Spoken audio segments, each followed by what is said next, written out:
اس وقت میں آپ سے کہہ رہا ہوں، ہم انسانیت کی بات کر رہا ہوں، خاص طور پہ امت مسلمہ اللہ کے غیظ و غضب کا شکار ہے۔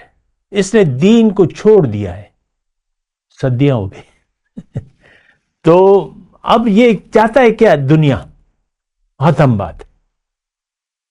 دیکھ لیں سعودی عرب میں بیٹھے جو ولی عہد ہیں وہاں کے کیا چاہتے ہیں؟ دنیا چاہتے ہیں۔ چلو یہ کرو وہ کرو، سینما کھولو، یہ کرو وہ کرو، بس آپ دیکھ رہے ہیں۔ تو غضب ہے یہ اللہ کا، اور مہلت ہے، تو پھر تو اللہ تعالیٰ پرواہ نہیں کرتا کہ کیا ہو رہا ہے۔ اللہ اکبر اللہ اکبر اللہ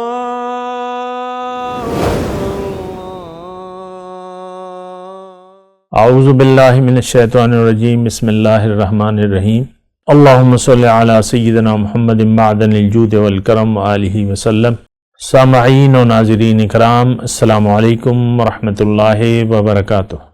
آج کا ہمارا موضوع یہ ہے کہ اللہ تعالیٰ کی رحمت کا مستحق کون ہے۔ یہ بہت اہم بات ہے اور موضوع ہے، اور دیکھیں ایک بات اس میں بنیادی طور پہ نوٹ کر لیں کہ ایک مخلوق، دیکھیں دنیا میں تمام مخلوقات اللہ تعالیٰ کے حکم کے مطابق اپنا کام کر رہی ہیں۔ ہر مخلوق کا ایک مقصد ہے، اور وہ اپنا مقصد تخلیق پیدا کرنے پر مجبور ہے، اور وہ اپنا کام کر رہی ہے۔ اللہ تعالیٰ نے قرآن میں آیت فرمائی ہے کہ کل وَإِن مِّن شَيْءٍ إِلَّا يُسَبِّحُ بِحَمْدِهِ، کوئی ایسی چیز نہیں ہے جو اس کی تسبیح، عملی طور پہ اس کی تسبیح میں مشغول نہ ہو۔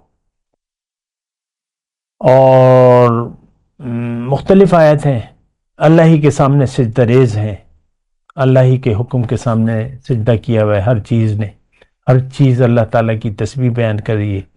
کل وَإِن مِّن شَيْءٍ إِلَّا يُسَبِّحُ بِحَمْدِهِ، تو کل قد علم صلاتہ و تسبیحہ آیت ہے کہ ہر مخلوق اپنا کام، اپنی نماز اور اپنی تسبیح، یعنی اپنا مقصد اور کرنے کا طریقہ جانتی ہے۔ تو مختصر طور پہ بات یہ ہے کہ ہر مخلوق اپنا مقصد تخلیق پورا کر رہی ہے۔ آج کا جو میرا موضوع ہے کہ اللہ تعالیٰ کی رحمت کا مستحق کون ہے۔ دیکھیں رحمت یا غضب دو مختلف چیزیں ہیں۔ باقی جو مخلوقات ہیں وہ تو چونکہ مجبور ہیں، تو غضب اور رحمت کا تعلق ان سے نہیں ہے، وہ مجبور محض ہے۔ یعنی مثال کے طور پہ ہر فرشتہ جو ہے وہ مجبور ہے، تو ان کے درجات میں نہ کمی ہو رہی ہے نہ اضافہ ہو رہا ہے۔ فرشتے جتنے بھی اطاعت گزار ہیں، اللہ فرشتوں نے کہا تھا نا وَنَحْنُ نُسَبِّحُ بِحَمْدِكَ وَنُقَدِّسُ لَكَ، کہ ہم تیری تعریف اور تسبیح کر رہے ہیں۔ پھر اچھا، تو میں یہ کہہ رہا ہوں کہ ہر مخلوق جو مجبور ہے، اللہ کی رحمت اور اللہ کا غضب، یعنی اس کے درجات کی بلندی یا کمی نہیں ہو رہی ان میں۔ اللہ نے ہمیں اپنے لیے بنایا ہے اور ہمیں مجبور نہیں کیا گیا۔ یہ بڑی مختصر بات ہے، لیکن آپ اس کو سمجھیں۔ اگر ہم نے اپنے مقصد تخلیق کو جان کر اور اس کو پورا کرنے کا عزم کر لیا، ارادہ کر لیا، اور زندگی اس کے لیے وقف کر دی، تو ہم پہ اللہ کی رحمت لازماً ہوگی۔ ان رحمت اللہ قریب من المحسنین، اللہ کی رحمت وہ مخلص لوگوں کے لیے ہے، نیکوکاروں کے لیے یا مخلصین کے لیے، جو مخلص ہوتے ہیں، اخلاص۔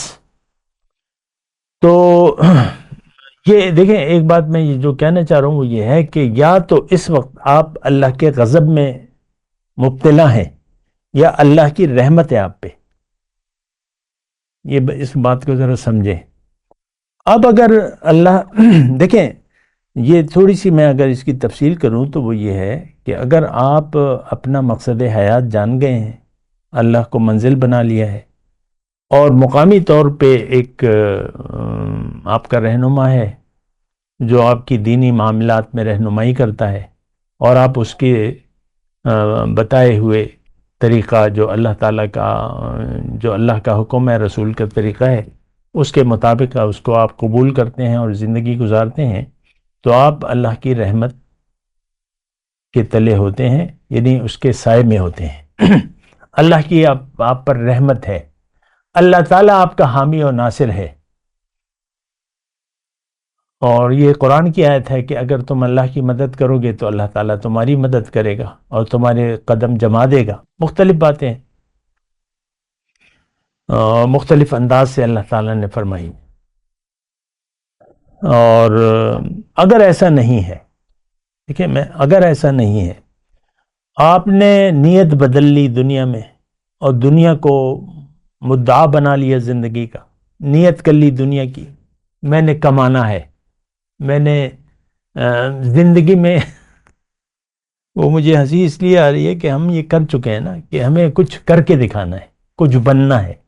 یہ ٹین ایجر جو ہیں ہم کہتے ہیں، یہ عام طور پہ ہم نے کچھ کر کے دکھانا ہے اور کچھ بننا ہے۔ والدین بھی یہ خواہش رکھتے ہیں میرا بچہ کچھ بڑا گدھا بن جائے۔ یہ افسوس ہے میں ایسے الفاظ کہ ہماری نظر صرف دنیا پر ہے، ورنہ تو دنیا میں کوئی بھی کام آپ کر سکتے ہیں، اس میں کوئی حرج نہیں ہے۔ تو رحمت کی میں بات کر رہا تھا، اگر دنیا پر آپ کی دنیا میں رہنے کی نیت بدل گئی اور دنیا کو آپ نے مدعا بنا لیا زندگی کا، چاہے جو بھی ہو، مرد ہو، عورت ہو، جوان ہو یا بوڑھا ہو، یہ اللہ کے غضب کا شکار ہوگا۔ اب ظاہر ہے دیکھیں، جب آپ نے دنیا کو نیت بنا لیا، مدعا زندگی کا دنیا کو بنا لیا، اب بندگی آپ کا ضرورت نہیں رہے گی،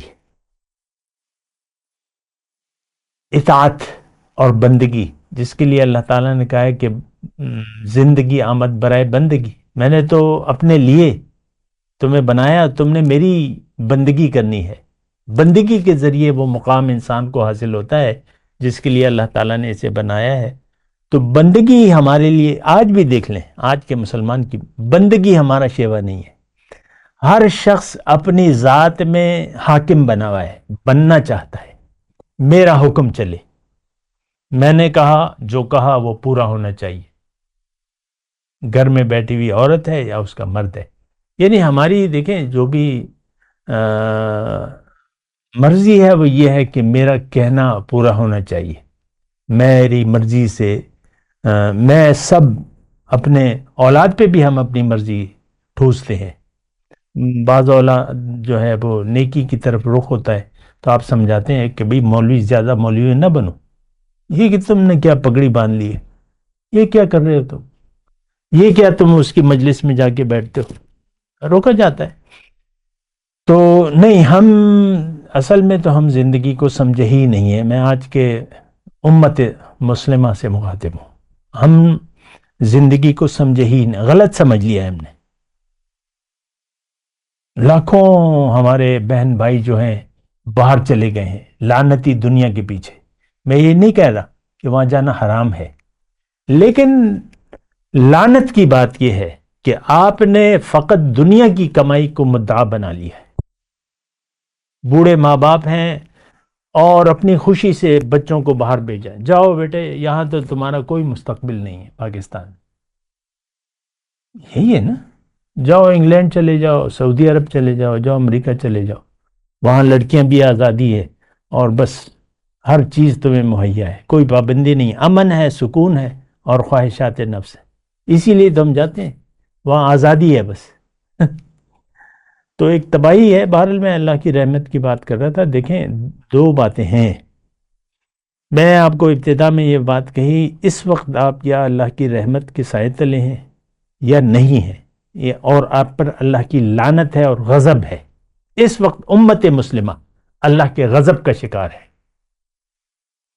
میں زیادہ تفصیل سے بات نہیں کر رہا، اللہ کا غضب ہے۔ تو اللہ کا غضب کبھی واضح ہوتا ہے، کبھی نہیں ہوتا۔ فرعون یعنی یا میں نوح علیہ السلام کی مثال لوں، وہ پھل پھول رہے تھے، 900 سال ان کی عمر تھی، لیکن جب تک عذاب نہیں آیا تو نوح علیہ السلام بس ایک عام سے انسان تھے ان کے لیے. اسی طرح شعیب علیہ السلام کو ان کی قوم نے کہا کہ اے شعیب ما نفقہ کثیر مما تقول، تم جو باتیں کر رہے ہو یہ ہماری سمجھ سے بالا ہیں اور تم ہم میں کمزور ہو، اور ولولا رہتک لرجمناک، اگر تمہاری مضبوط وہ خاندان نہ ہوتا ہم تم کو رجم کر دیتے. تو اللہ تعالیٰ مہلت دیتا رہتا ہے. اس وقت میں آپ سے کہہ رہا ہوں، ہم انسانیت کی بات کر رہا ہوں، خاص طور پہ امت مسلمہ اللہ کے غیظ و غضب کا شکار ہے. اس نے دین کو چھوڑ دیا ہے، صدیاں ہو گئی. تو اب یہ چاہتا ہے کیا؟ دنیا. ختم بات. دیکھ لیں سعودی عرب میں بیٹھے جو ولی عہد ہیں وہاں کے کیا چاہتے ہیں؟ دنیا چاہتے ہیں. چلو یہ کرو وہ کرو، سینما کھولو، یہ کرو وہ کرو، بس آپ دیکھ رہے ہیں. تو غضب ہے یہ اللہ کا اور مہلت ہے.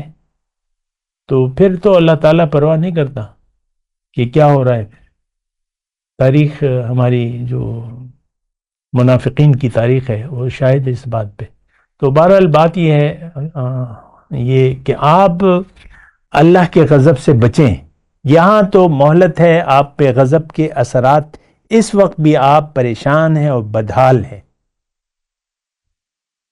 ملینر بلینر پریشان اور بدحال لوگ ہیں. سب نعمتیں ہیں لیکن آپ پریشان ہیں. بھئی میری یہ خواہش پوری نہیں ہوئی، میری یہ خواہش پوری نہیں ہوئی. میری خواہشات کا تو آپ کا کوئی انبار ہی نہیں ہے. تو آپ دیکھیں اللہ اور اللہ کا حکم، اللہ کا ارادہ، اللہ کی چاہت، یہ سب بڑی اہم چیزیں ہیں.